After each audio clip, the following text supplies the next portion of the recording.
Alright, so first thing we've got to do with distillation is we've got to do what's called a wash.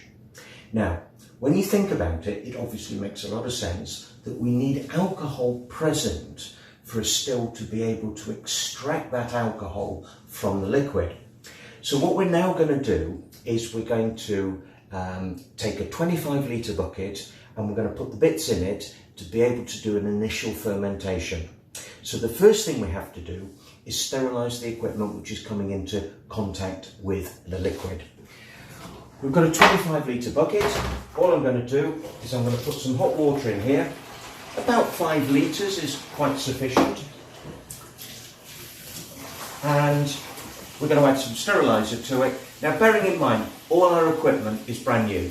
So it's not in need of a big clean. It's already nice and clean. So all we're going to do is we're going to use a no-rinse sterilizer, which comes with your starter kit, or you might get a cleaner sterilizer. And we're going to just use that for actually sterilising the equipment. And I'll show you how we're going to do that. We've got about 5 litres in the bottom of here now. And I'm just going to take our no-rinse sterilizer and I'm just going to add like a decent sized spoonful of it. And all I'm going to now do is take something like a nice clean cloth that we've got, and I'm just going to make sure that I can swill that water that's got the sterilising solution in around the bucket so that all parts of the liquid water are coming into contact with the bucket. So as you can see, we're just moving it around like this. We're looking for a contact time with the no rinse of about 10 minutes.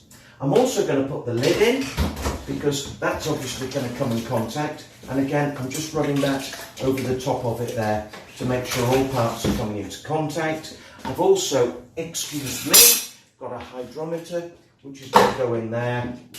And we also have the thermometer which goes in as well. So we've got all parts here nicely in contact with the actual liquid. And we're just going to leave this for about 10 minutes to sterilise and take effect. So back in 10. We've done that with the cloth 2 or 3 times in that time just to make sure everything is getting into contact. The other thing that I always like to do, get my hands in there. Get your hands so that they're really nice and clean. And then, if your hands get into contact with it, it's not a problem because you know they're really nice and clean. So I'm now going to take everything out of the bucket. We've got the thermometer and the hydrometer. And we've got the airlock as well and the bucket lid. So all's coming out of there now. All I'm going to do now is with the no rinse, I don't need to rinse this off. I can just pour it away down the sink. If you use the cleaner sterilizer, which is the other one that we use, that's great for getting rid of stains, but it is a chlorine based and therefore you will need to rinse it with fresh water after it's done its job.